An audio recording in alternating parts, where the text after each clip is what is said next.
What is up, everybody? It's Dr. Vibe here, host and producer of the award-winning Dr. Vibe Show, the home of Epic Conversations, and I'm the host of Epic Conversations, 2018 Innovation Award winner, 2020 Best Podcast News Award winner, given out by the Canadian Ethnic Media Association. Media, yes. And I also co-host and co-produce the only online show in the world for dads and fathers. It's sponsored by Dove Men Plus Care. And as always, I'd like to say you're blessed, highly favored, a magnet for miracles, and a solution for someone's problem. We're broadcasting live here on Friday, March 28th. March is finally coming to an end. It's been a long March. But we've been okay. Ryan is not with us today, but we have a special co-host who's from warmer climates than we have here in Toronto today. The one and only Dr. Tachi. What is up? You need to unmute yourself, Dr. Tachi. I can't help you with this one. I want to give you a big intro. Hey. There we go. 100%. What's going on? Not much. I don't think you can hear me. Can you hear me? Yes, we can hear you. Oh, okay. We can hear you. What's up? What's up? Not much. Not much. How's the week been? Now I can't hear you. Now we can't hear you. Oh, it must be that warmer weather. Here I go. Big intro for Dr. Tachi. Can't hear you. Okay. So as Dr. Tachi, Can you hear me now? Yes, we can hear you. And how many online shows you've done? Well, you know what? It's the new microphone. And this, anytime I touch, it's a touch screen basically to mute and unmute. So if I move it closer and I don't realize that it's red, exactly. Wow. Okay. Oh, well, who makes the microphone? Sure. It's a Shure mic. One of our gentlemen that we really respect, Mr. Kirk, was doing a demo on a new Shure mic because the 88. Yes. Yeah, I think it was yesterday. It was yesterday. I didn't see it, but I do have to catch because he's one of those. We all could watch millions of creators and people online on YouTube. He's part of those. I have a little box of people that I pay attention to. He's one of them. Yes. I've got to. Okay, hold on a second. People are chiming in already. All right, we got. Actually, I've got a good surprise for you. Oh, I like surprises. This is a good one. Tanya Smith.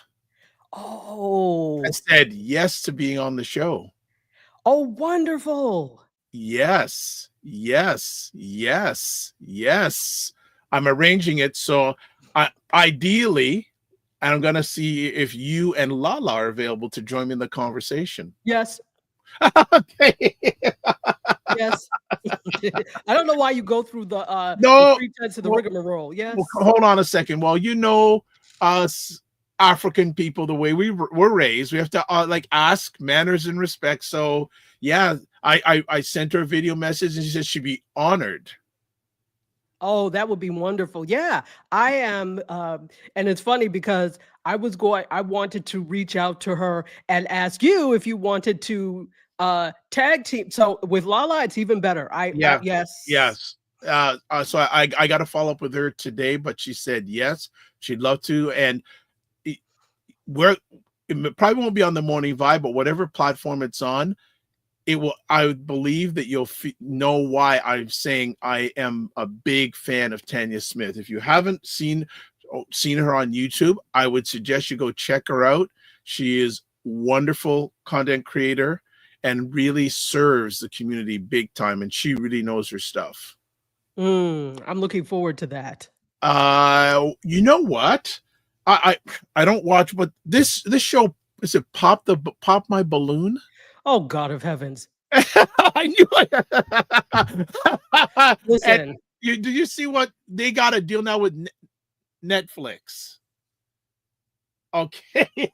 And look at the stuff that gets approved for net. Okay, go. So give some context what Pop My Balloon is and then why you and I just go, So Pop the Balloon, if you haven't seen it, it's a show on YouTube, and the premise is it's kind of like a dating game thing, right? Kinda. It's the dating game walked so that Pop the Balloon could run awkwardly on hobbling legs.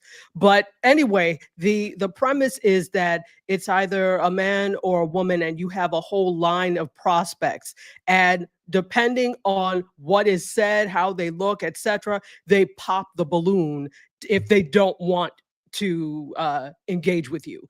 And so the host will always ask, well, why did you pop the balloon? And they'll say things like, oh, well, he looks like this, or she looks like that, or after saying something. Well, that's not something that, goes along with what I I've believe heard in. a comment, like, I don't watch the show. I just see clips so that people say, Right. one lady said, oh, he reads too much. Yes, exactly. So, and my thing, I'm like, some of this stuff has to be for clicks, because I can't see if there are really people out there that think like this, we are doomed. Well, there probably is. Well, So, this is in the United States, so never mind. Nothing surprises me. So just yes, go ahead. that Yes. pop the balloon. So yes, now I saw that come across my screen, but I didn't. I was like, yeah, okay. But then, so now this is second confirmation, because remember I always said check 3 sources Yeah. for agreement. You are source number 2 now. Yep. So I think, yeah, it's interesting. And like you said, look at the type of things that get approved. Now, this is not to say they don't deserve it. There is work that is put behind anything like this. So even if it's fake or false, you still did the work to put something behind it. So I don't fault it. And, I think too, this is a new day and a new age of media. We do things differently now. So even though that show is not my cup of tea, I give respect to the fact that you gathered people, you're doing the production thing, and you weren't begging necessarily anybody to put you on. You did it yourself, and then they came knocking, or you pitched, whatever happened. Okay. All right. Looking for our shows. Okay.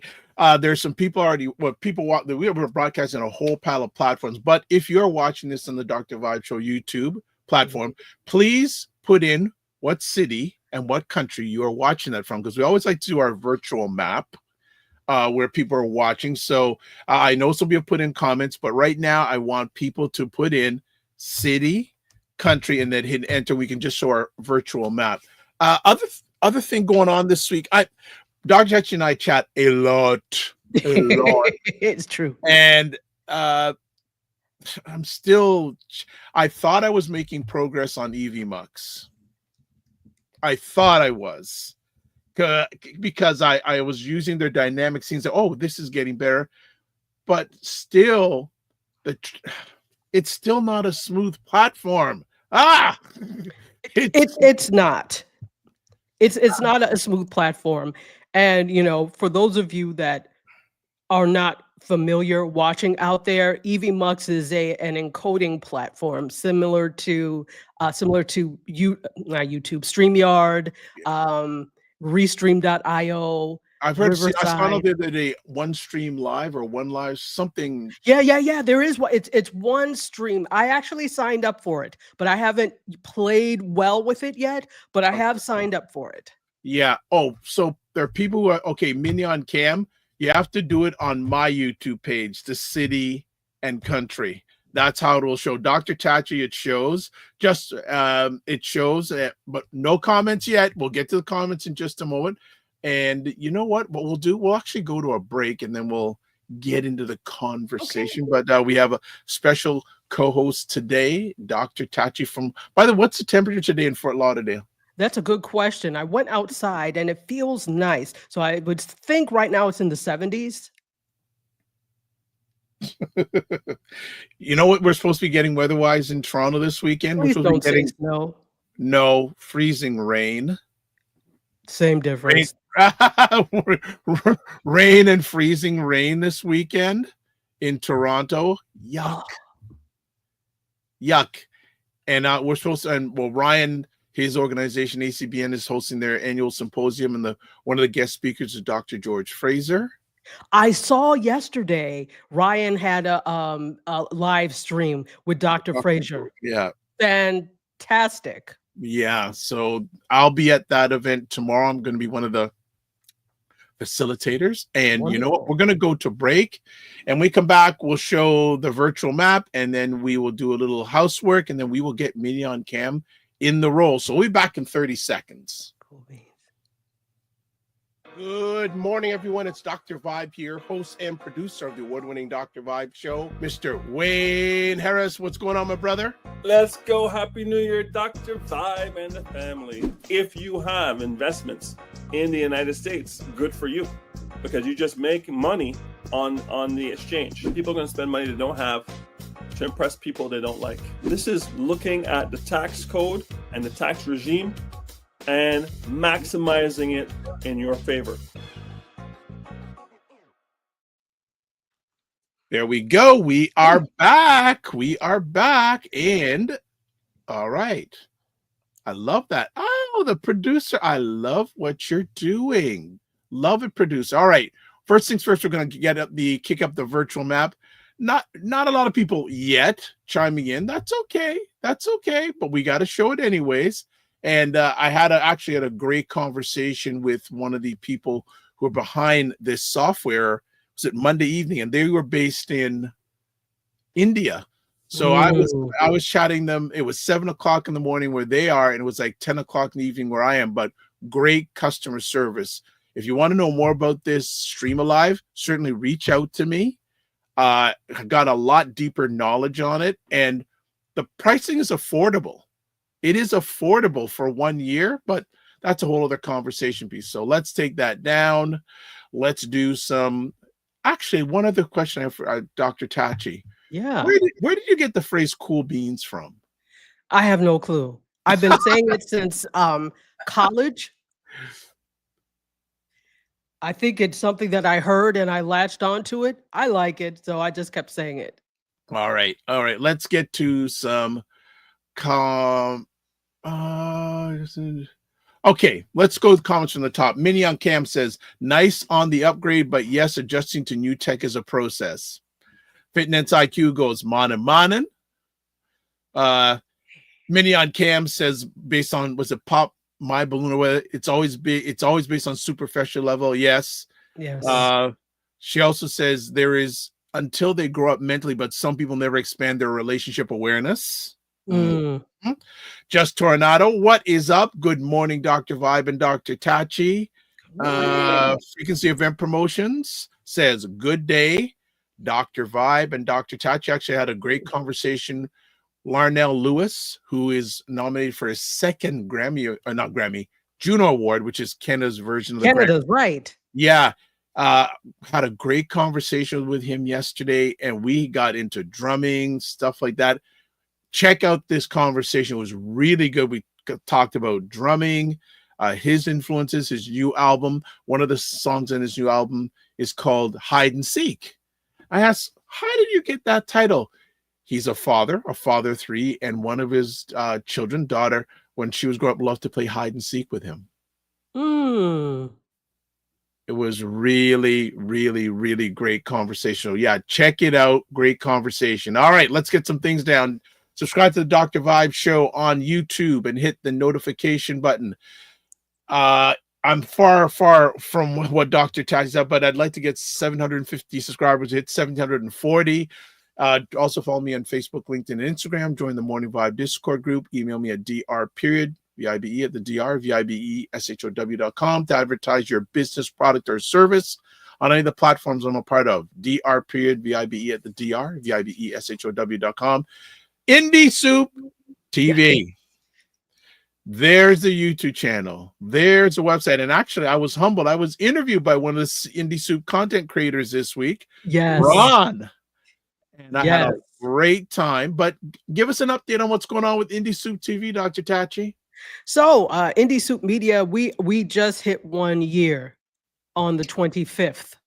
So doing things I completely forgot. I was like, oh, wow. Yesterday I said this to somebody. I was like, oh, today's the 27th. We forgot the 25th, but I'll put something up. But it's going really well. We keep adding creators. Creators are coming on board, staggered. We have some wonderful things happening because it's cross-platform, of course, but we've started to use Instagram as a space to do the DJ sets, right? So Yes. DJ McFord collaborates with us, and he's our DJ for Indie Soup. Probably will be getting some more, but he's our DJ for Indie Soup. And we've been on Thursdays doing sets of what he calls Euro Soulful House music. And so it's been fantastic and amazing. We just had one last night, and we have now, I haven't looked this morning, but the last time I checked, it was like 25,000, I think 700. I'm not sure.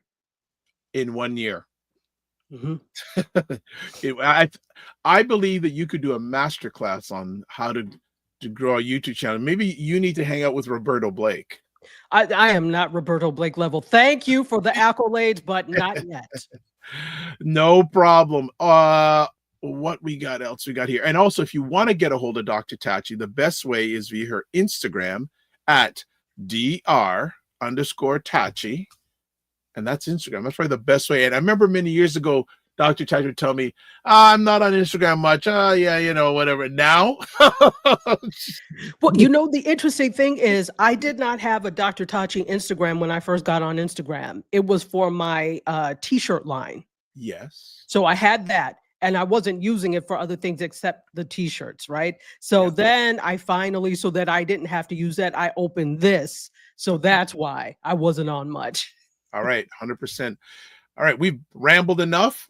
She's back. It is the last Friday of the month, and she is getting her stuff organized. I'll let her, when she's focused to the camera, I will bring her up proper. She's proper now. Proper Minnie on cam. Hey. Hey. Well, you didn't have any challenge on muting. Okay, that's good. What's up? Well, I still use a manual switch on my microphone. I still have, I think, Dr. Tachi's older microphone, the Samsung Q2U. So I'm not ready for touch anything right Got it. What's been going on? A lot of podcasts. So I have a podcast later. I had a podcast yesterday. I had a podcast in February where I'm a guest. Podcast where I'm a guest.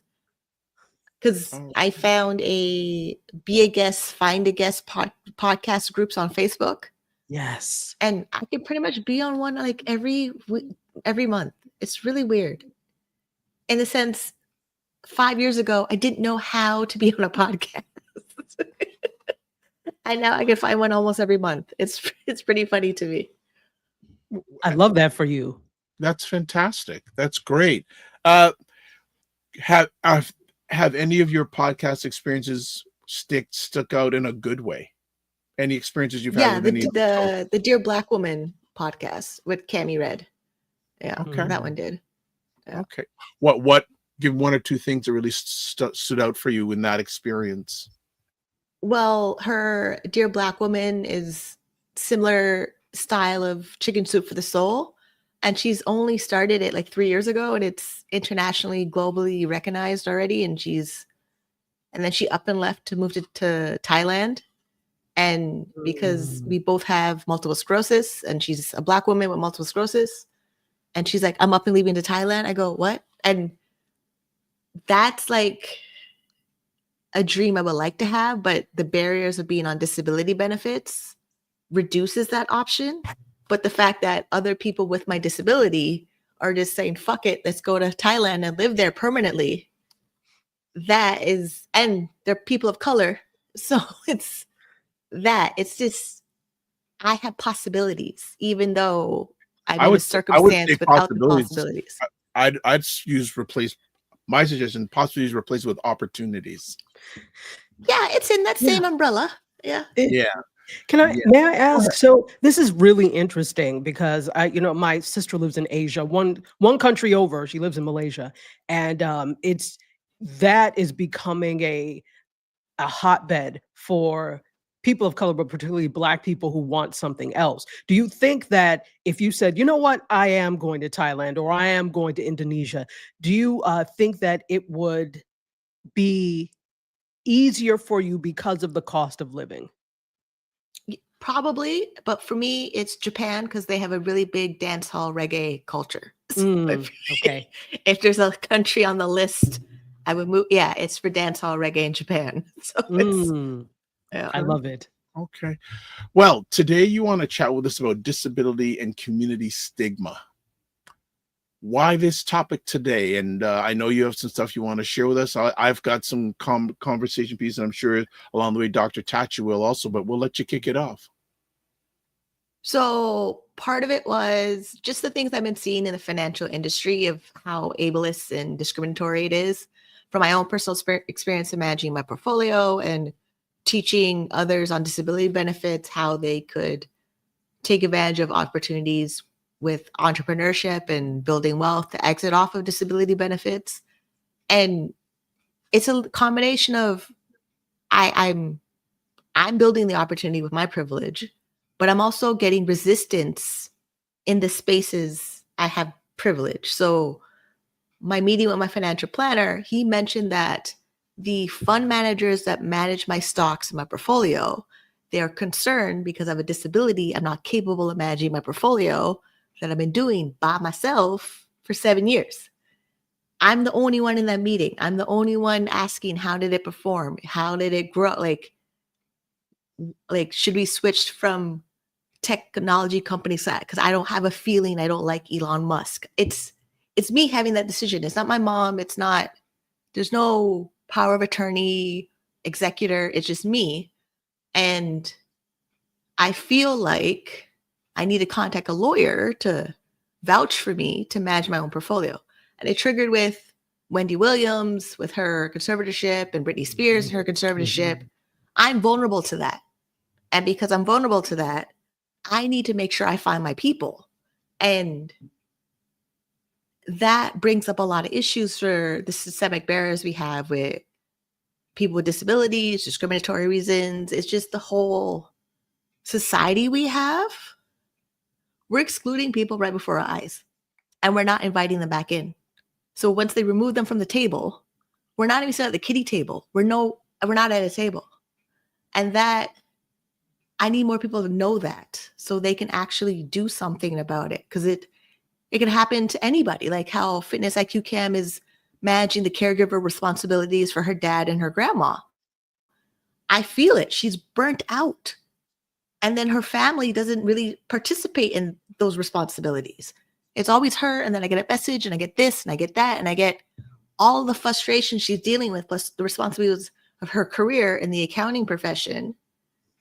And it's always put on the women. And then we get more of the diseases. So how is that helping anybody? So it's a lot of things of advocating the disability justice advocacy role now, where we're not on equal footing, no matter how many times people look at me like, I'm so capable. No, I'm not. There's lesions in my brain, and we don't know what it's going to do to my body 5 years from now. So it's just a combination of everything, like emotional weight of everything, and then me trying to put it to English, and then me talking to ChatGPT every day to try to explain it in English. I now have it read academic journals and give me talking points so I can not sit there and read the whole academic paper. All right. Dr. Touch, you want to come in? I got some things, but if you want to ask anything. Yeah. So I think this is really interesting when you talk about, bringing in finance IQ, and like she's the only one. When it comes to, and it seems like often the people that are affected by whatever the case may be, whether it's living with a disability, whether it's racism, they're the ones that usually have to advocate for it. What needs to happen on the mainstream, well, and I don't like the term mainstream, but by the non-disabled community, what needs to happen there to make differences for you all? Because it feels like it's going to need, you can't be your only advocates. It needs everyone to chime in. But what needs to happen? So because white supremacy and systemic barriers are based off of individualism, and we know that system is broken. Like, it's not, we have 8 billion people on the planet, 1.3 billion of them have a disability worldwide. And that's based on how they collect that data. There's still some people who I've met on the real estate podcast I was on, she has a chronic illness, but because she had so much assets and resources and privilege before her disability, she doesn't really fall in that statistical data of disability. She still functions as if she's not disabled, but then she's like, oh, I have challenges, everyone struggles. And no, like, which we should probably play the video of the disability model, because it explains it more in a way of how the medical model try to propose disability needs to be fixed. And it's not, it's just part of our human condition. Like certain quirks, personality quirks that we have them, people are irritated by them. You can try to change your personality quirks, but that takes decades of you changing your personality quirks. And disability kind of falls in that idea of there's certain things about people with their impairments. Yeah, you can wish it away all you want. It's not going to happen. Like lesions in my brain and my spine for multiple sclerosis. Yeah, my mom prayed for them to go away for a decade. They're still there. I still have to do an MRI. And then, I'm by myself doing the MRI to look at the lesions in my body. And then by myself in the doctor's appointment, and by myself getting the prescriptions, and by myself doing the blood work. And then people look at me like, oh, you don't have a disability. Where were you 2 minutes ago doing my MRI scan for an hour waiting in the waiting room? It's just this people, and then anybody could become disabled. Like the level of distracted drivers we have out there. One reached a cell phone because it rang. You're in a car accident, and then, you have to navigate the disability benefits and the bureaucracy of accessing your insurance or talking to your doctors or getting paperwork. That system that we have is not the most positive experience. It actually causes more problems than ever before, to the point where people DM me around the world asking for help. I'm still in Canada. And I'm getting anonymous people messaging me their whole life stories about their disability. And I don't have the bandwidth to help everybody that messages me. It's just too much. Yeah. And I mean, yes, I've been talking about it a lot on my channel for the last 5 years, but accelerated as I promoted more content that I talk about it. All right. You had mentioned a video, and I think it'd be if you don't mind, I'm going to share it with the audience live here. So just bear with me here, and we'll watch it for a few minutes, come back after it's done. It's about 3 minutes, family. So just hang out. We'll have it up for you right now. I always felt being a disabled person was a problem. After learning about social model, it challenged me to look at disability completely differently. I myself was able to gain some confidence and self-esteem.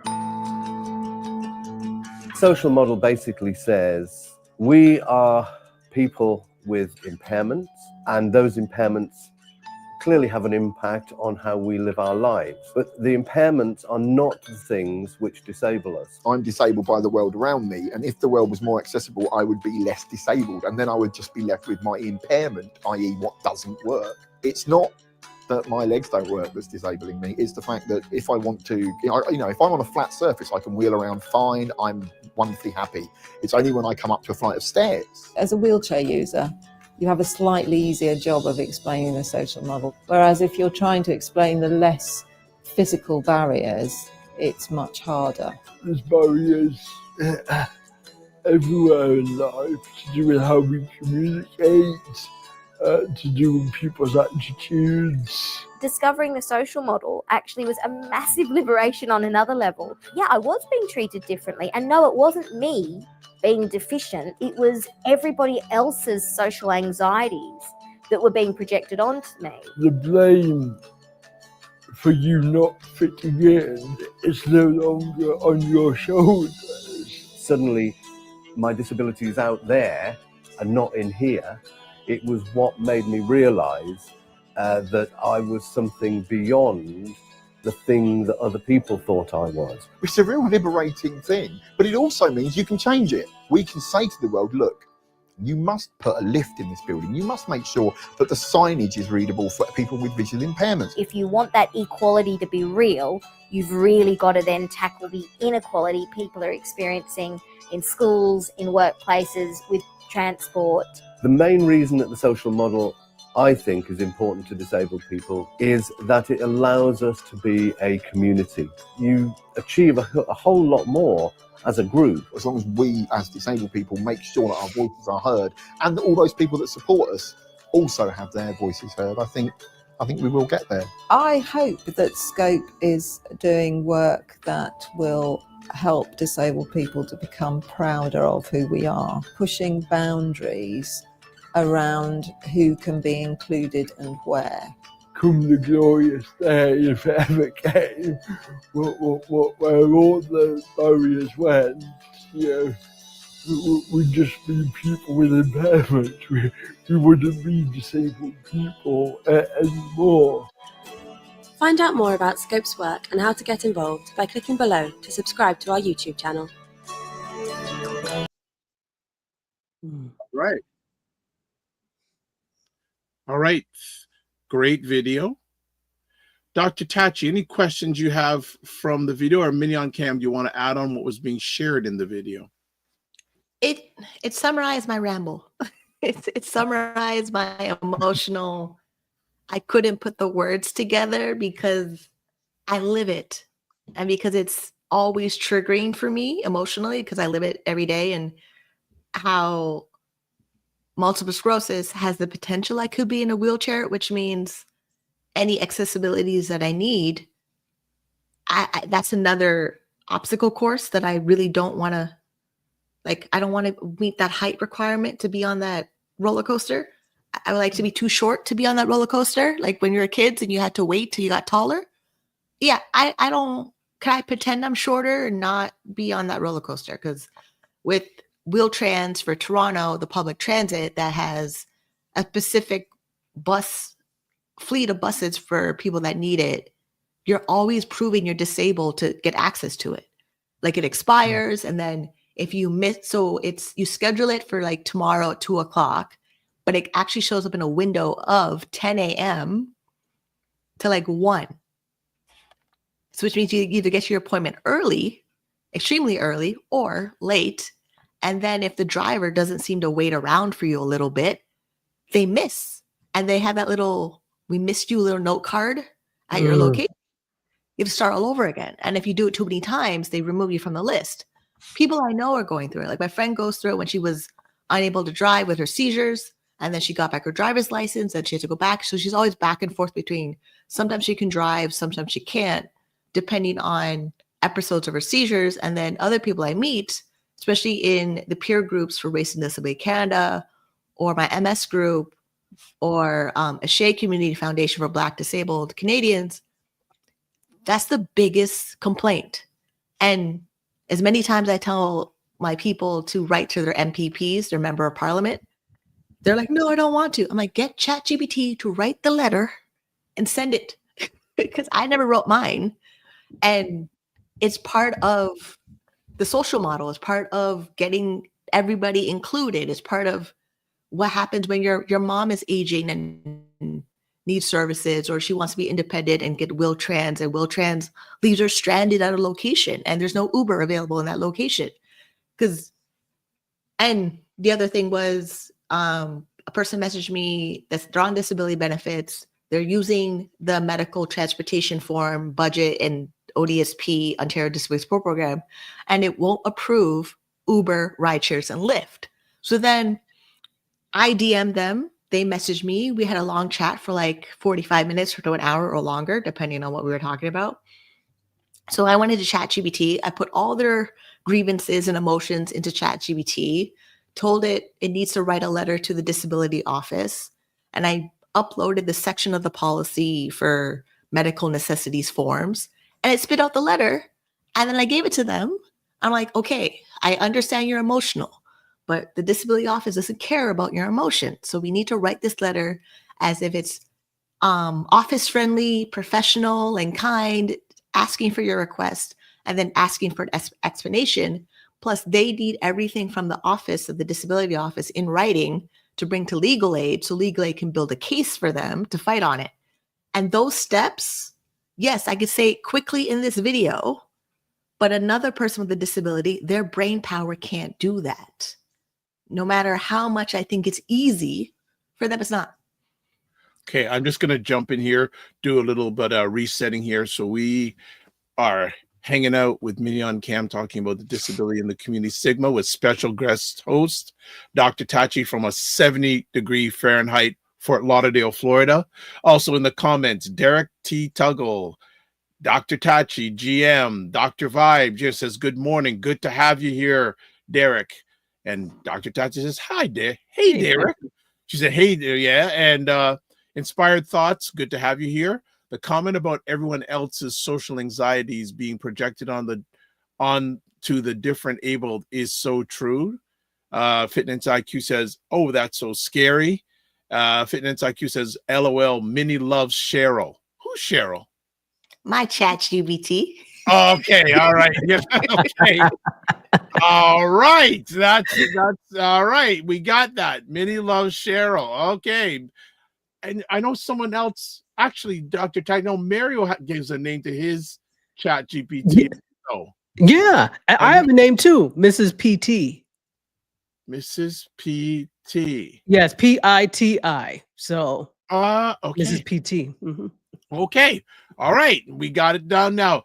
We have Opal Inspired. Good morning, Opal Inspired. Hope you are fine. Go follow her and check out her creative creations on her YouTube channel. I think you did a post in the last day or so. I did see that. One other thing, we're going to do something engaging. See what, since there are more people have woken up finally on the platform, have a question for the audience. If you're watching the Dr. Vibe show on YouTube, if you're watching live, what do you think about how the disabled are treated? Sorry, I got that wrong, by the non-disabled community. So, well, so Minnie's already put, so answer that question now and we'll put it up on the screen. So how do you then, and short answer, nothing long, short answer, and we'll update you with some of the stuff in the cloud as we chat. Minnie, I have a question for you, our conversation piece. How do different communities, especially, well, okay, let me guess. Are there specific stereotypes or myths about disability that you've seen persist in your own community? Well, it's more of their mindset around money, because every disability benefit program that I can find keeps everyone under $2,000 a month, less than $150,000 assets. And then they have this clawback system that's as you earn more income, they reduce the support they give you, which it's supposed to be a good thing. I see it as a good thing. It's a way you graduate into independence. But for somebody who's stuck in the victimhood, the victim mentality, and waiting for somebody to rescue them, that's all they have. And then if they are married or living with parents still, and they get their disability benefits, like in the presentation I did with a Shea Community Foundation, someone voiced that they're getting $800 a month and they're wondering how to get more. And I know now it's directly related to housing, because the Ontario Disability Program bases how much you get out of the $582. That's the full amount shelter allowance, based on, are you living in market rent? Are you living in rent to geared income, which is government housing for Canada? Or are you room and board with your parents? And families will have to send the ODSP disability office a letter as if it's a lease that their adult child is renting from them, hoping to advocate for the full amount of disability benefits. So it's up to $1,368. And Myron Golden mentioned something that when you hear the words up to, think less than. And I was like, yes, that makes so much sense. Why I don't see it as like all my income, all my worship in the up to amount, $1,368. I look at the total amount, where it says I can make $1,000 a month. Okay, that's $1,200 a year. It says I can get gifts from parents and family, and then honorariums, $10,000 a year. So that's $833 a month. Okay, then it says I'm allowed $40,000 assets. That's $3,333 a month. I break down all of it, where I know I can make about $55,000 on my disability benefits and still be eligible. But again, that math, that breakdown in my head, that's the thing my disability does. That's the thing my ADHD does. Other people lost me at $1,000 a month. They haven't added on the other numbers that they're legally allowed to have within the policy of Ontario Disability Support Program. And I can do it for any other province if I know the numbers. And then Nova Scotia has their own calculator on their website that breaks down their numbers. So it's really the mindset. It's like, and to the point where on Reddit, they made a dating personal Reddit group for people who want to date other people on disability benefits. And I see that as a trap, because if you're dating another single person on disability, they're getting roughly $1,368 a month. Then you're getting your roughly $1,368 a month. Then if you merge as a couple, disabled couple, the disabled couple rate is about $2,500. For disabled couple, no children, then your asset limit together as a couple is $50,000. Then you still get $10,000 in gifts. Then you can have $100,000 in a life insurance policy. Nobody's winning in that scenario, in that math at all.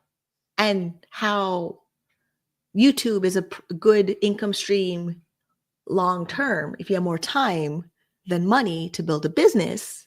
And I finally got my YouTube formula book by Daryl Eves. The level of I want to grow my YouTube channel, so that income from my YouTube channel supplements my disability benefits.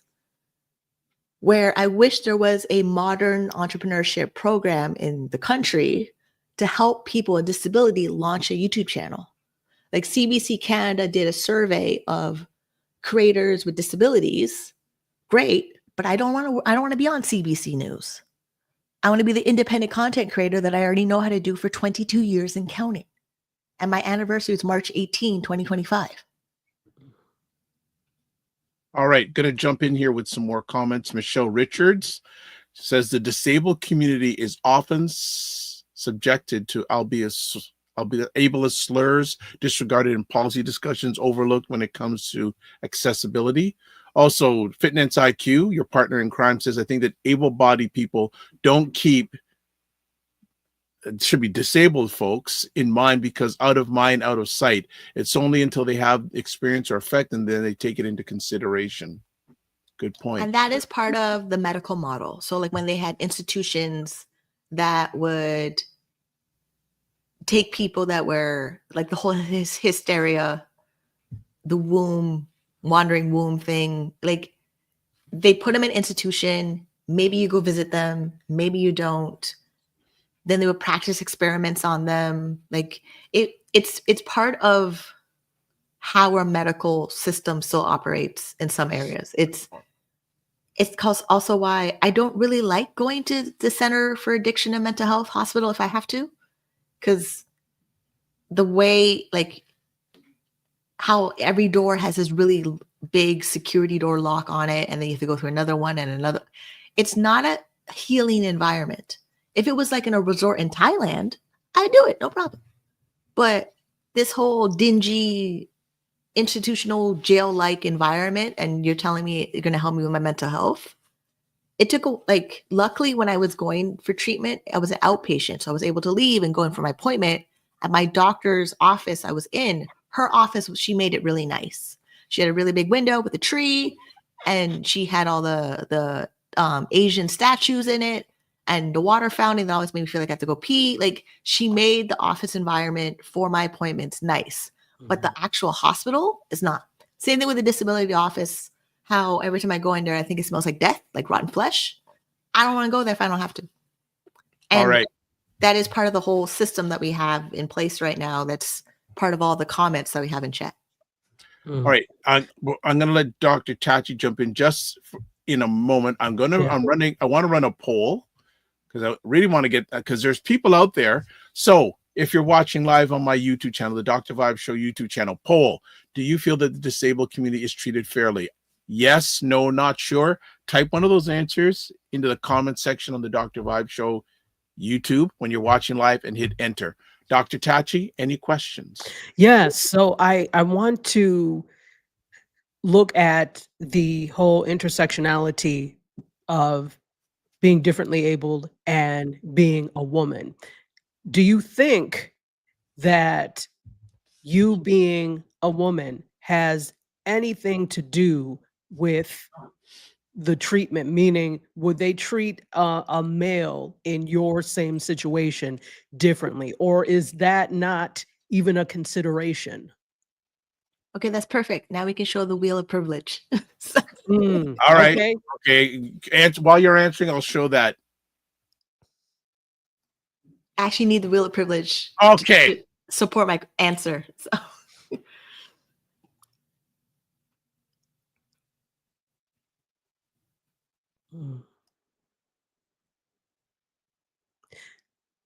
You know, I think you're muted. while I'm trying to pull it up, it's not coming up. Hold on, wheel.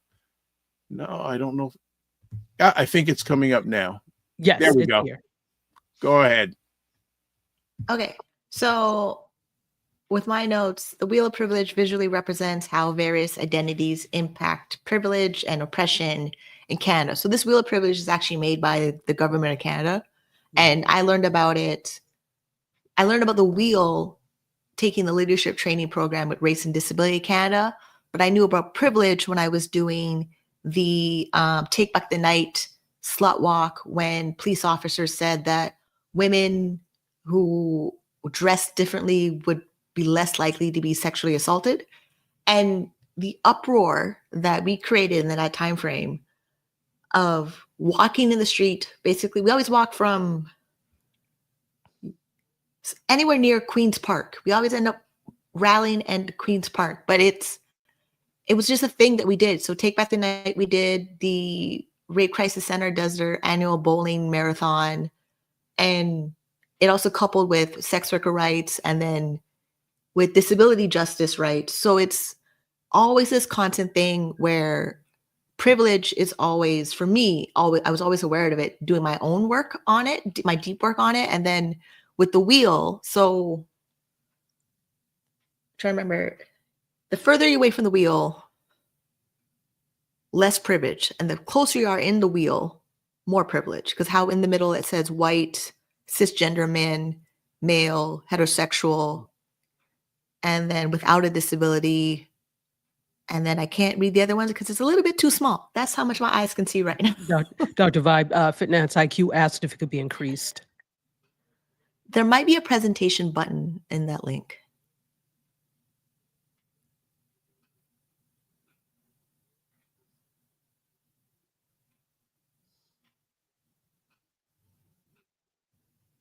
Is it full screen?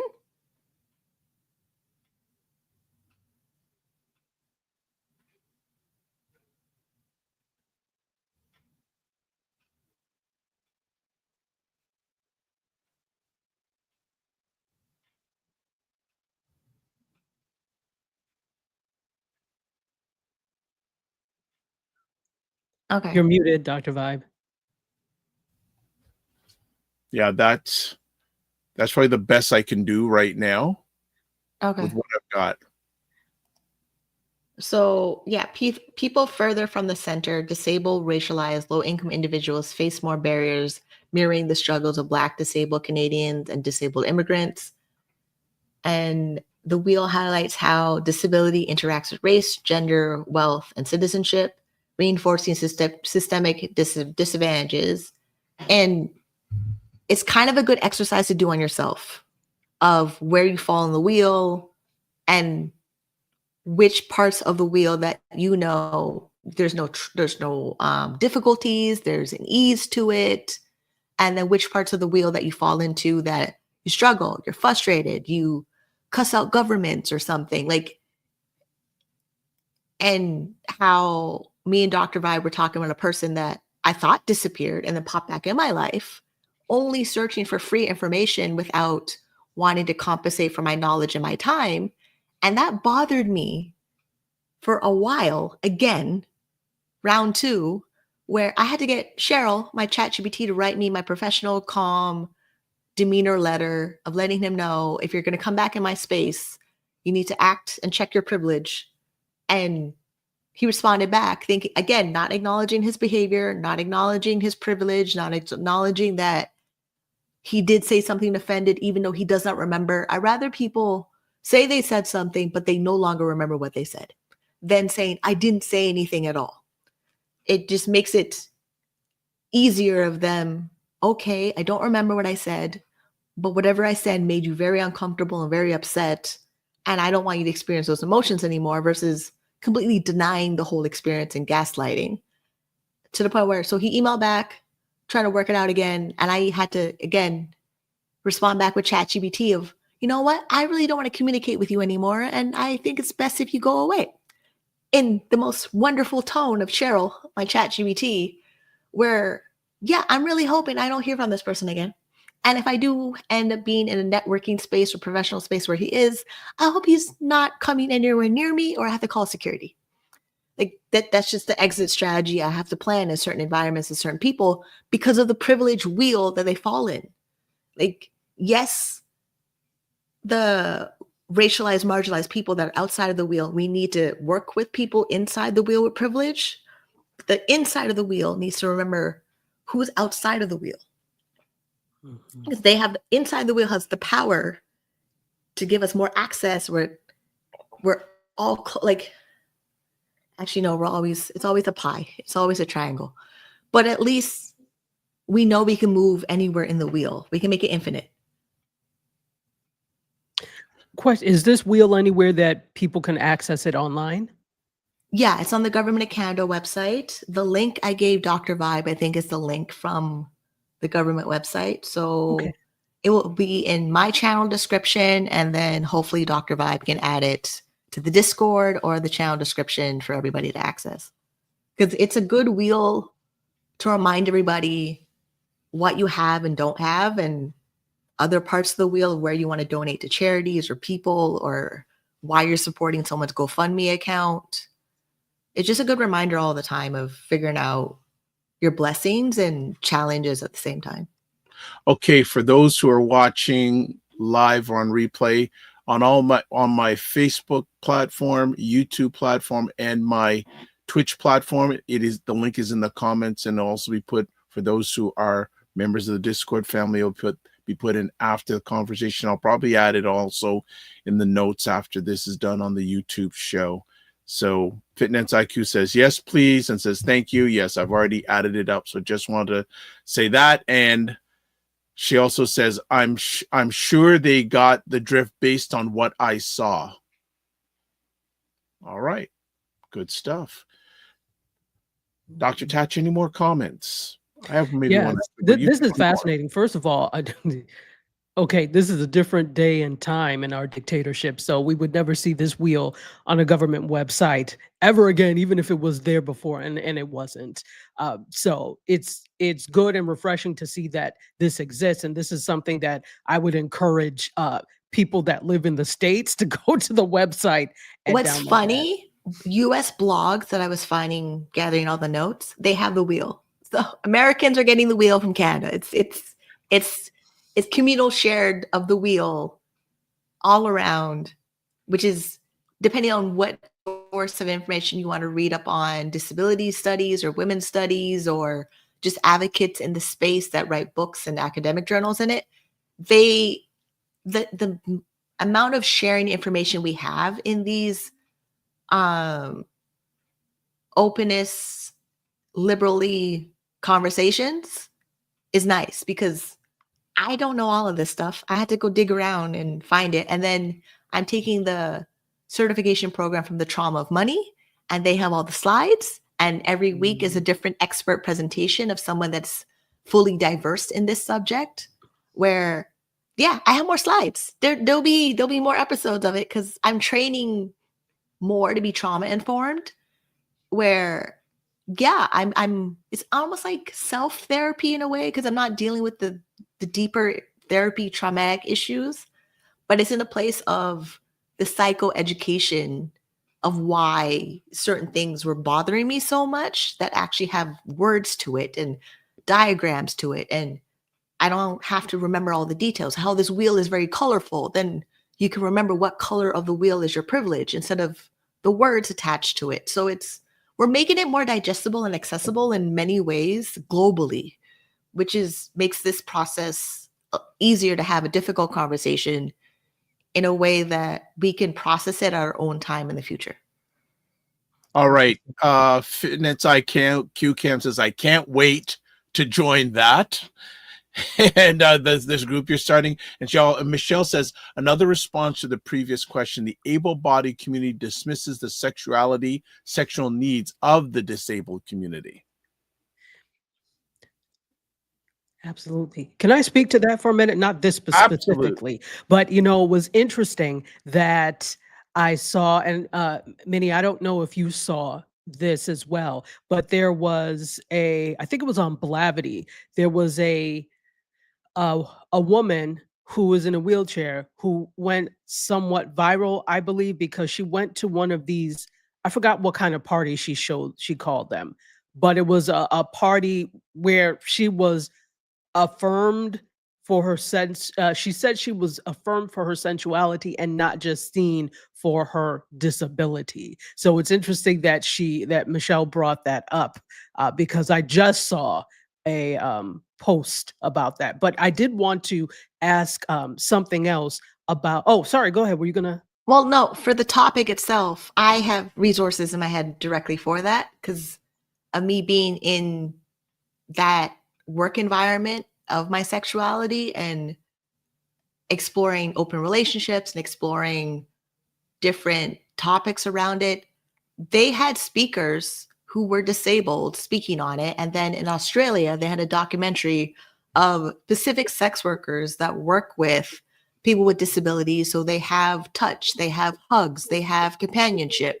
There's a specific service for it in certain countries in the world. It's just that, like Canada, hiring someone to do that, you could, but they changed the laws so bad with it that people feel shame to access those services. So it's a whole conversation. Like Andrew Instagram, I don't remember his last name, but he would talk about it a lot because he has cerebral palsy, he's in a wheelchair, he goes to play parties, it's swinger parties, all of that environment to explore your sexual identity because we are sexual beings. And that is a conversation where people get uncomfortable, but we got here because we did it. And then people with disabilities that have children and they get married. And yes, sometimes I have to remind myself they could have children, their parts still work, and they don't need to work because they know how to access the sperm and the egg when they need it. So I don't know why we get uncomfortable with that topic of merging the two when we would not exist if we didn't have that encounter or experience to begin with.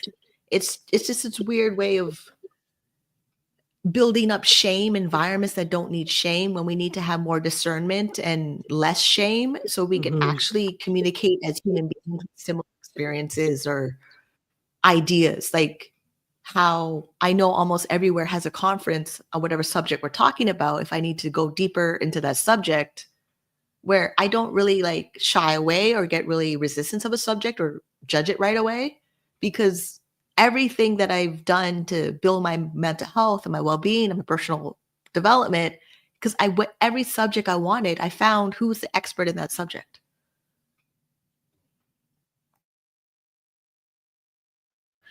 Doing a reset here at the top of the hour. We're hanging out with Dr. Tachi with Minnie on Cam about the intersectionality and the disability world. And this has been a crazy conversation. Dr. Tachi, anything else? Because we're going to keep on going. I have things you want to ask.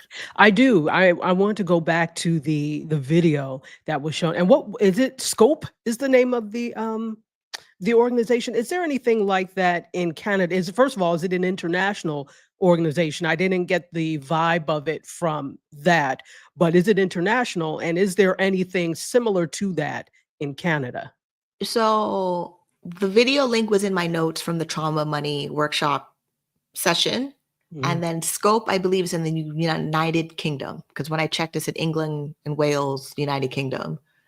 Okay. And there could be one in Canada, but I have to dig around and find out who's talking on similar things. But with the United Nations, they have a whole disability section in United Nations. So globally, we don't have to worry about it that much, because globally they meet at the United Nations meeting to talk about disability rights globally. And what I learned from people that go there and they report back, Jamaica has one of the good policies for disability accessibility. Canada does not. So I don't understand how that works when Jamaica has a lot of mountains and hills and things like that, where the lawyer David Leposki, he speaks around the world as a lawyer and professor. And he was at a conference in Jamaica saying, I'm very happy you guys have better disability laws than Canada, where I'm from. And I was like, what?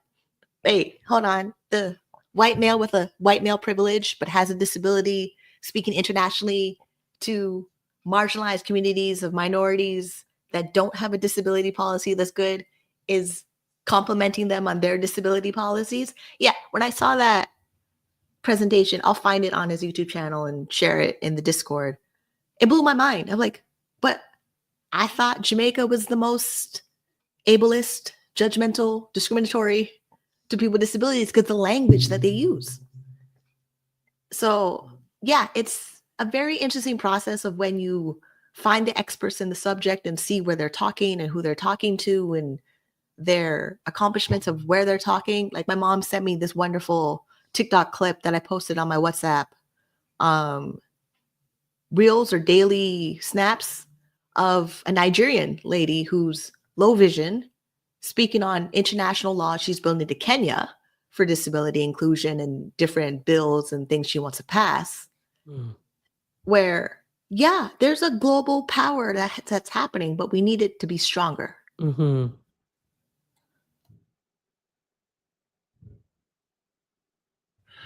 Nice. Comment, people. There's lots of good stuff going down here right now in regards to this conversation topic.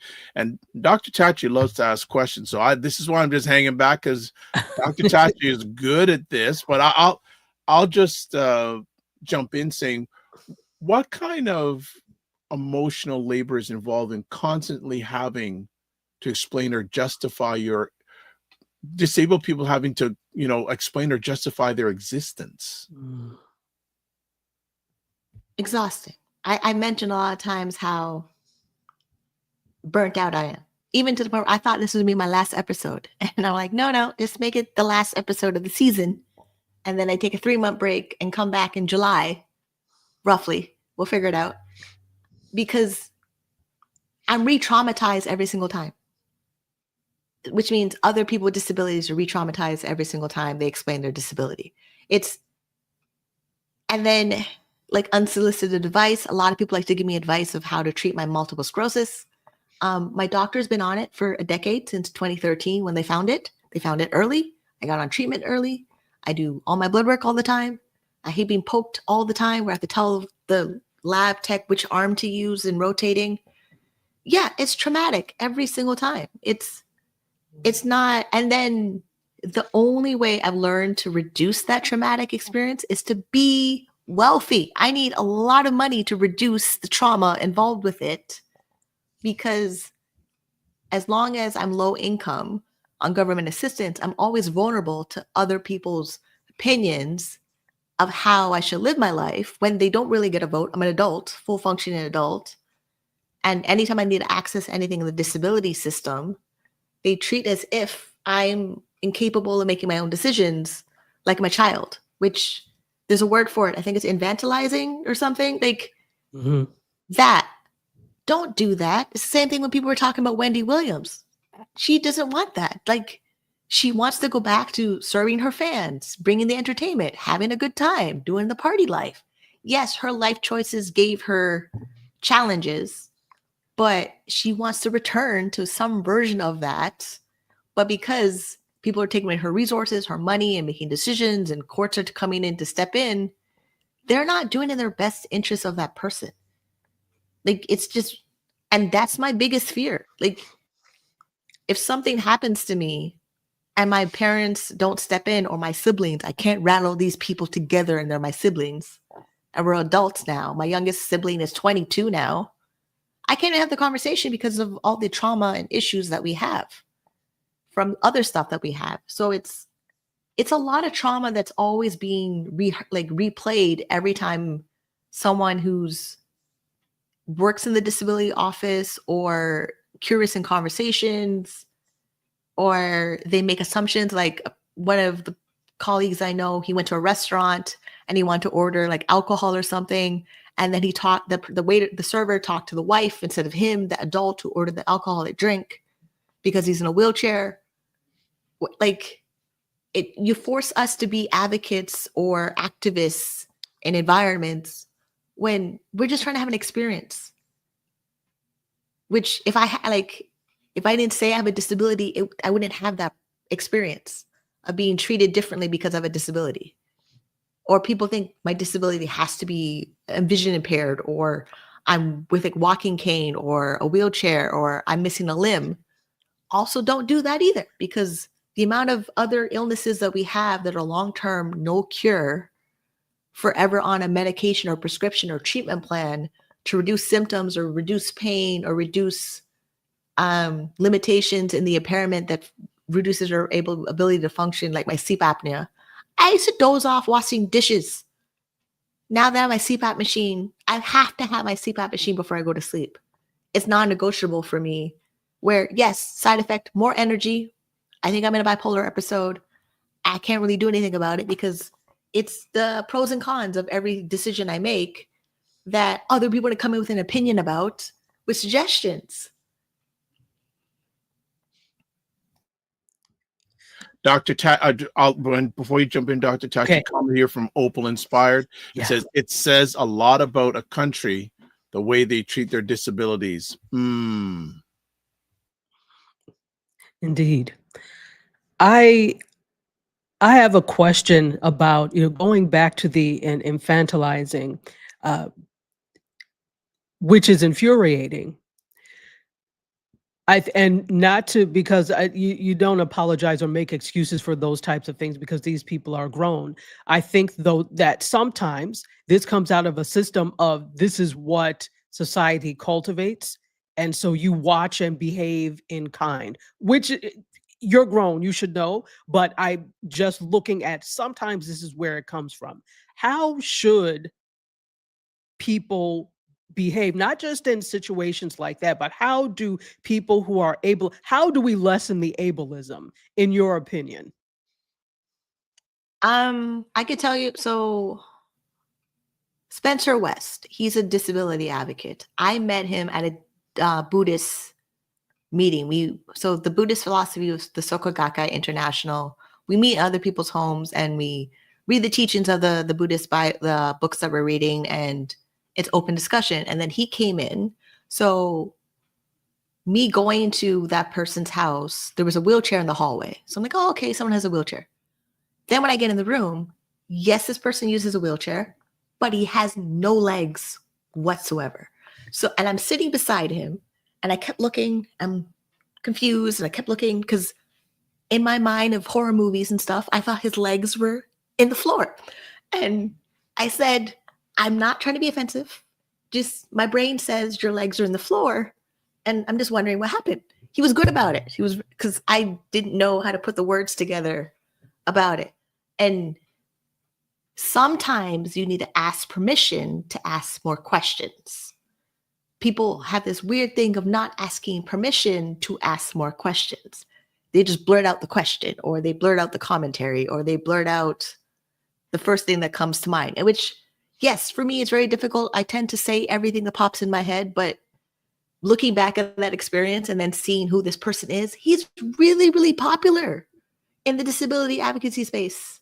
And then I found him back again on Instagram when he was talking to Now Toronto, when he was using the streetcar. He pressed the disability button. The streetcar drove off. The whole point of pushing the disability button is you need the vehicle to wait to open the doors, move the ramp, then you get on, then you wheel yourself on, or you find a way to hold the handles in a certain way to get on, and then the streetcar goes off. He didn't have that option. So yes, TTC has a disability button. Yes, people are using it, but the whole process takes longer. Even my presentation with a Shea Community Foundation, I had presentation slides that had a lot of graphics, a lot of visual graphics. To me, visually, they're appealing. Able-bodied people will find them very appealing. But a person with low vision or who's blind, they don't even know what's there. So I had to describe every slide. I had 34 of them. And then a presentation was supposed to be an hour. It would end up being 2 hours because I was describing every slide. Where if I knew that beforehand, I could have made less slides with less visual graphics and focus more on the content than, oh, this slide is pretty in my presentation. So there's a lot we need to do to practice mannerisms and behaviors to be inclusive, especially when there's 5 major categories of different disabilities with impairments that need accommodations or language or the proper labels. Like I hate it when people call the weather bipolar. Bipolar for me is a medical condition. I have to take my antipsychotics every single morning.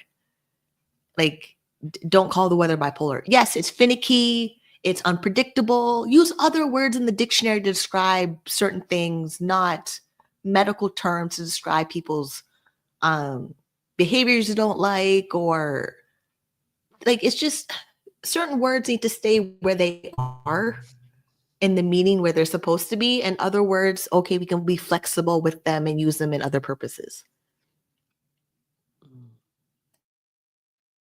All right. Fitness IQ Camp says, sorry, Minnie. I laugh because we had this discussion earlier and we both know an hour for us is not possible.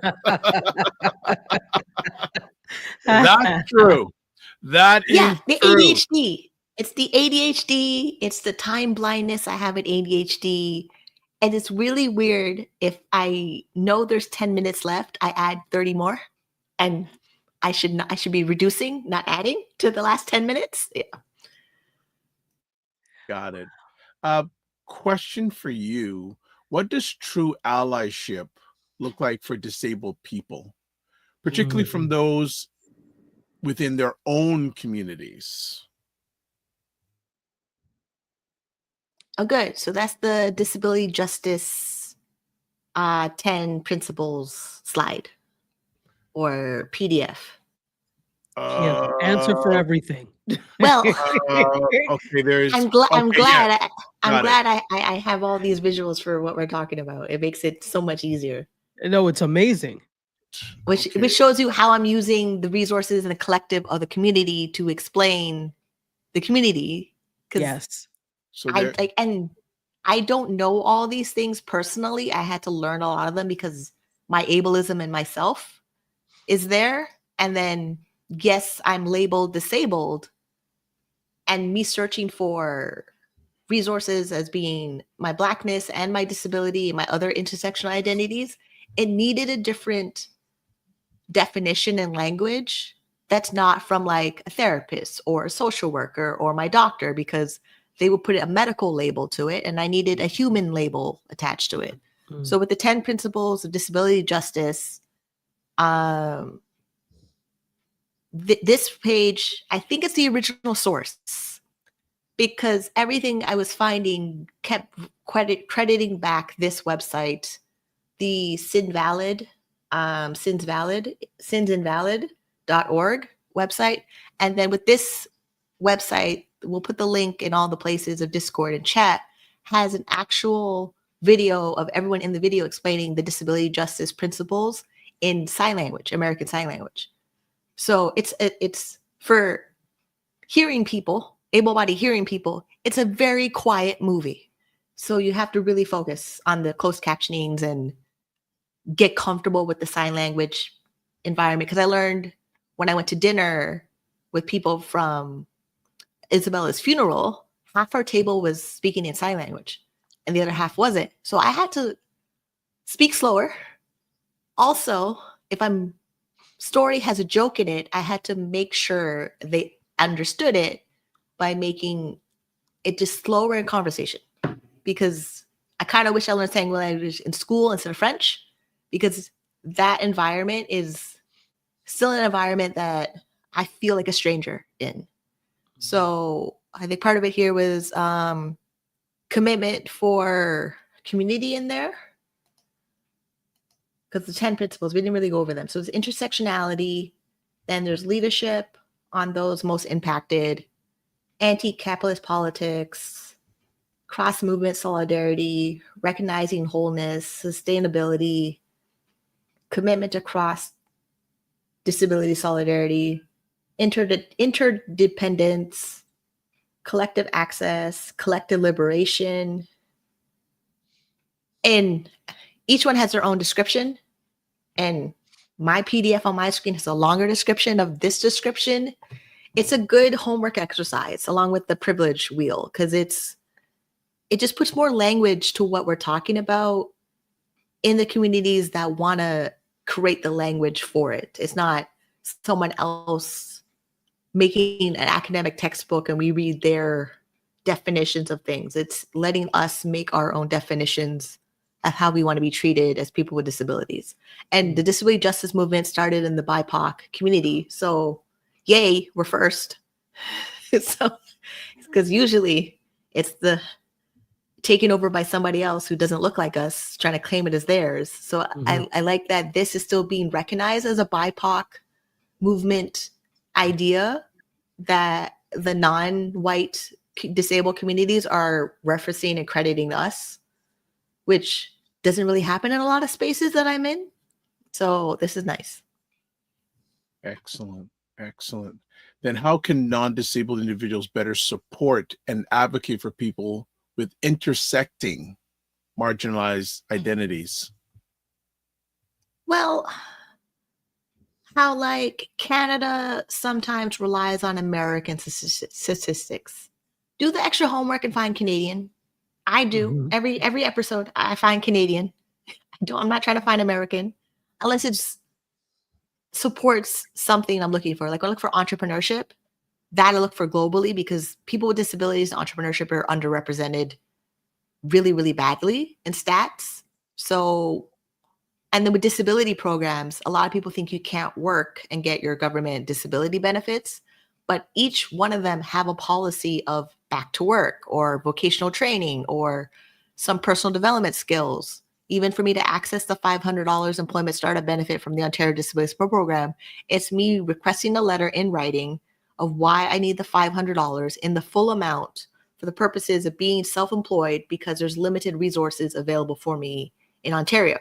And that's my argument. And I'm sticking to it, because if I have to, I'll bring it to the lawyer.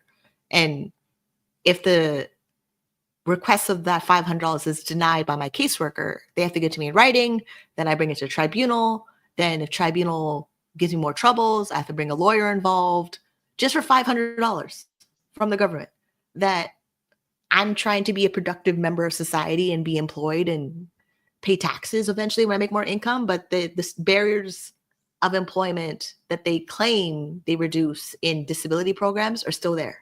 And it's very annoying, which why almost every day on the ODSP Reddit or the disability finance Reddits or the poverty Reddits, there are people struggling. It's the most depressing thing ever, because it's not just your country. If you go on Reddit and find all the poverty different chapters of Reddits, it's everybody struggling.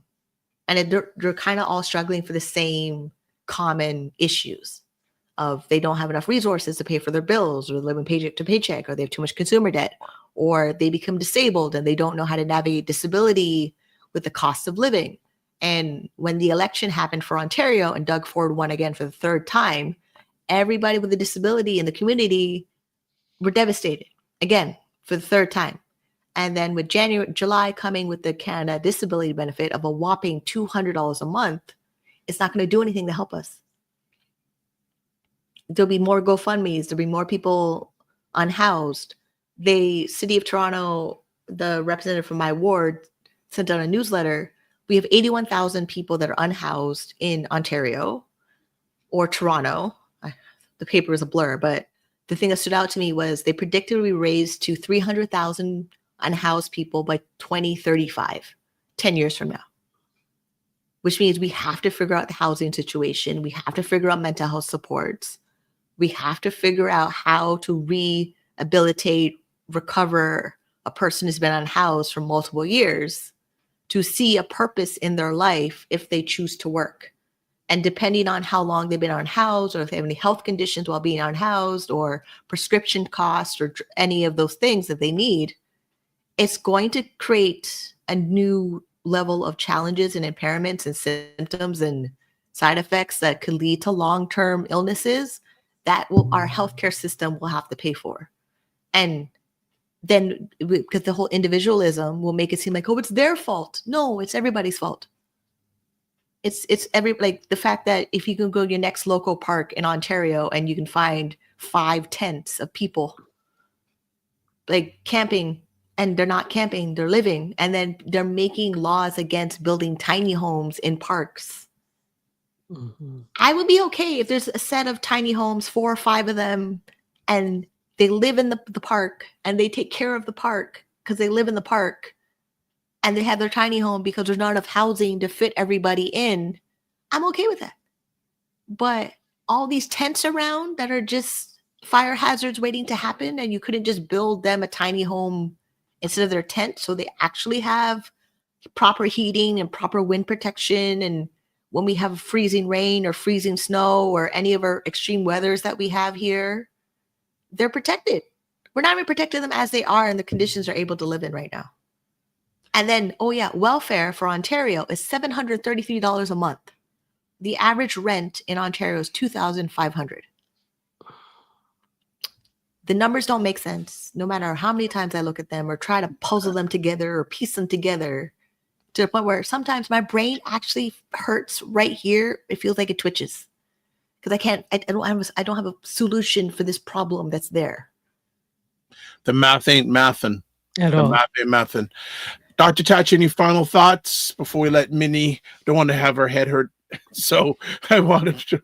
Any final thoughts and comments? I do have a final question for you. So going back to this whole concept of the intersectionality and you being BIPOC. By the way, I don't know who we weren't at I wasn't at the table when they made up BIPOC, so I didn't approve it. But anyway, you being a BIPOC woman that has a disability, what do you want people to understand about that? What do you want the audience not necessarily to do, but to understand so that we can do? Stop acting like disability will never happen to you individually. Because my 20s, I didn't have a choice. I was depressed, and then the depression never switched back to being normal. And then I went to my doctor. I told her maybe I have PTSD. We did the little assessment. She said yes. Then she said the referral. Then I did the referral. Then they put me on medication. SSRIs don't work with a person with my bipolar. So then I was cycling on and off of SSRIs to antipsychotic medication. And I struggled from 2004 till about 2009 of not able to hold a job, not paying bills, on the verge of being evicted from my apartment. Like, my landlord sent me to court. The judge ordered the sheriff to kick me out of my apartment, and I was squatting in my apartment. And the only reason I'm here, my disability application got approved very quickly after it was denied. It was denied. Then the lawyer said, let's go to court for your ODSP, the disability benefits. I said, okay, great. Then I thought I would join the Army because I have a psychological condition. I don't qualify to join the Army in Canada. And that's a question a lot of people on the disability benefits websites are asking. Can they join the Army with a disability? And I was like, no, you won't pass the psych evaluation. Then your doctor has to clear you to join the Army. If I go to treatment and then I'm stable and I decide to go back and join the Army again, I still have to maintain the status of being fit for duty in the Army, and then if I become disabled after I'm in the Army, then don't take care of me with my disability.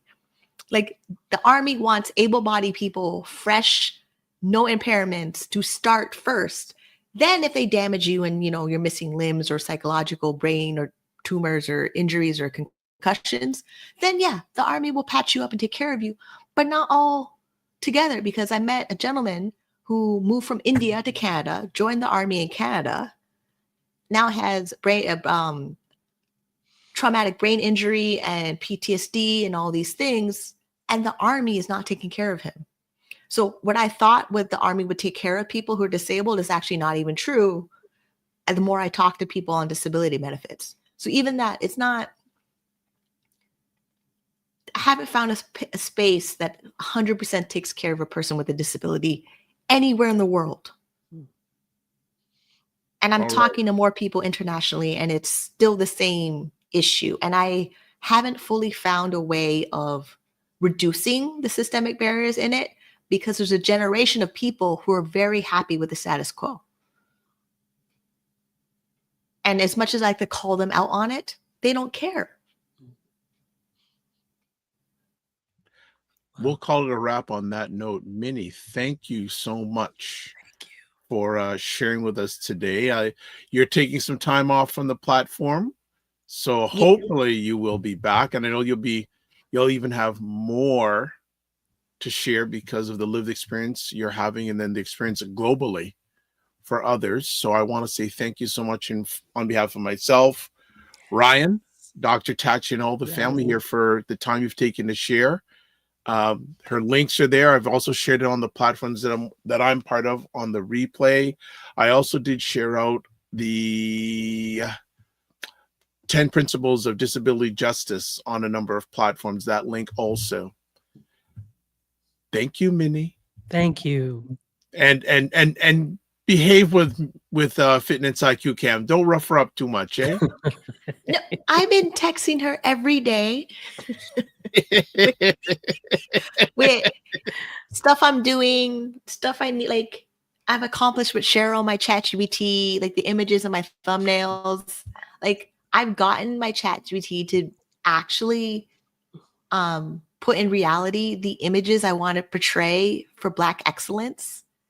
And she struggles with her Delroy, that's what she calls her ChatGPT. Oh, I was like, her boyfriend. I didn't know she had a boyfriend. No, go on. she sure does, but it's not behaving properly. So I'm telling her no, that's all. Oh, no, not okay. I'm letting you get off the screen after that comment. Will Todd, thanks again for everything. Have a great rest of the day. Bye, Minnie. Bye. All right, that's our contact information. So a few things. Just the last poll that we asked was interesting. People said, do you feel the disabled community is treated fairly? 25% yes, 75% no. Interesting. Interesting. Very, very interesting. I'm also gonna, as we do that, get it off screen. Yeah. So any thoughts, Dr. Tachi, after that conversation? This was very eye-opening. Again, I watch every Monday and Friday anyway, and then I'm always on when Minnie on Cam is on. So I'm thanking you for allowing me to be part of this conversation. It's because now it's at a deeper level that I'm involved. I got a chance to physically ask questions and not just from the chat. So that this was great. And just the things of checking our own privilege, whatever level of privilege we have when it comes to that. So thank you for that. No problem. And actually, I want to share some things, just update engagement wise, just to show people we had a truly global audience today. Oh, let's do it. Yeah, I'm going to show people wow. Okay. Check this out, people. We had people from all over the map, so to speak. Let's do it. All right. So, we had some people from probably the F is Fitness IQ Cam here. D, that's you, Dr. Tachi. We had someone from Europe. We also had actually someone from Thai. It looked like way far east. That's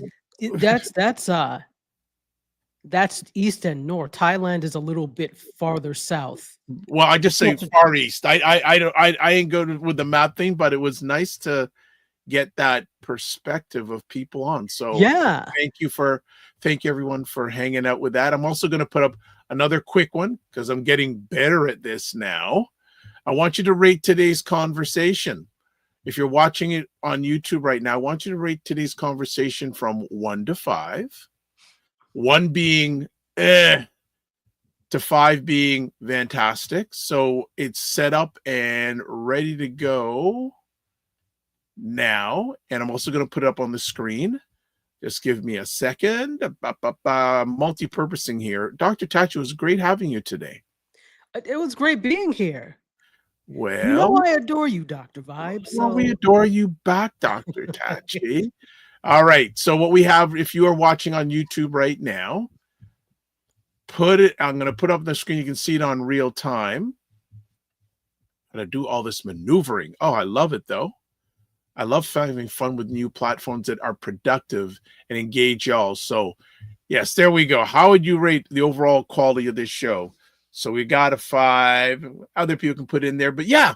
So, Dr. Tachi, what's up next with you? Do you have Mediascope tonight? Yes. You didn't even mention that at the front end.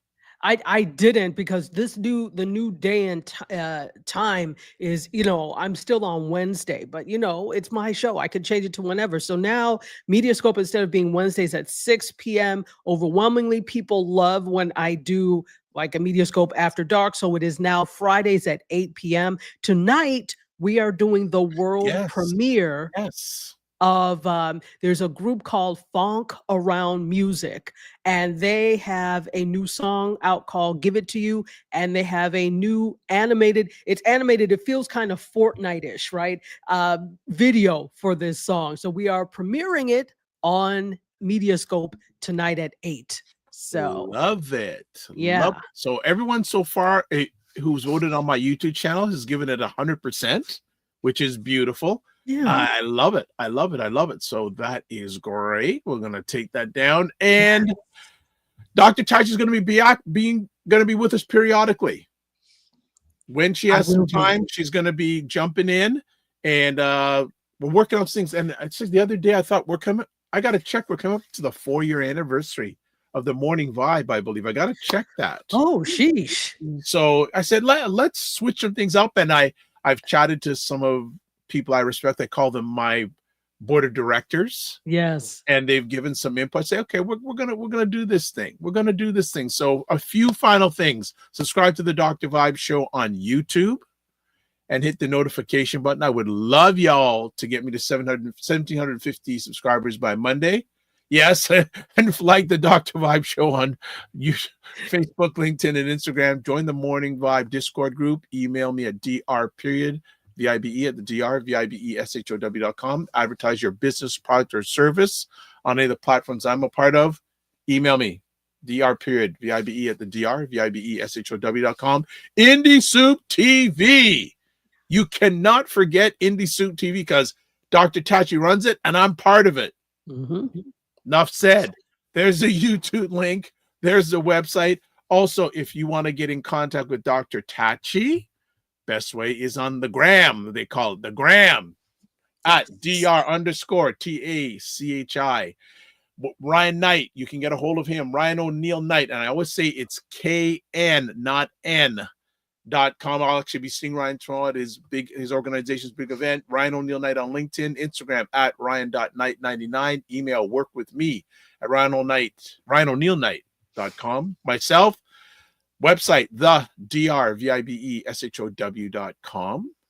YouTube, Facebook, and LinkedIn, The Dr. Vibe Show. Instagram at The Dr. Vibe Show. X at The Dr. Vibe Show. I don't, at Dr. Vibe Show. Sorry, I'm hardly on X anymore, by the way. Yeah, email. Yeah, it's surprising how many people I see are still on X. Like Roberto Blake is posting regularly on X. I go, interesting. You know, I think for some people, it's something that's there. They've built a community and they're reluctant to let it go. So no disrespect or no denigration to anybody who keeps it. I got rid of it. So there you go. And then email dr.vibe at the drvibeshow.com. And you can also find me on Blue Sky at drvibe.sky on social. Actually, Larnell, who I was having a conversation with live here, says, yeah, I'm on Blue Sky. And I go, okay. He has over 500,000 followers on Instagram. But now he's now doing his thing. So final comments here, Michelle Richards. Great show. Thanks for the learning. Appreciate that, Michelle. Minnie on Cam says, thanks for being here, Michelle. Minnie on Cam says, Blue Sky banned me? So I'm keeping my X/Twitter. Oh, we'll have to talk about that offline. Why did Blue Sky ban you? Already? Wow. That's an after show conversation. All right. We'll close out here. We're looking forward to having you all here on Monday. Hope you have a good weekend. If you're in the greater Toronto area, stay safe. Rain, freezing rain. If you pray, say a good word for all the people attending the ACBN symposium tomorrow, because I have to drive across the city tomorrow morning and then back across the city. So we want safety, but let's finish off with this. Oh, I forgot one last thing. Yes, you can watch replays of this show on the Dr. Vibe Show, YouTube, Facebook, and LinkedIn, Afro Caribbean Business Network, Facebook, and Ryan Oneil Knight on YouTube. Now we can finish. Live your life as a dream. If you can dream it, you can make it. Sometimes you have to get small to get stronger. Block assumptions and aim bigger, aim better, aim higher and wider. And don't just manage your time, manage your energy. Yeah. And also, if you're not making money, make history, but try to do both. And then finally, make it better. Again, big thanks to Dr. Tachi. Big thanks to Dr. because she has look, you don't know how much this lady has going on. We chat offline. You don't know how much she has going on. So for her to invest her time, everyone's most valuable thing to hang out with us today, we are be more better because we're with Dr. Tachi. I think we got one last comment and we got to jump out of here. Okay, and this show will be on Minnie on Cam's YouTube channel. Absolutely. All right. God bless. Peace, well, keep the faith, while good, and we'll see you. Stay safe.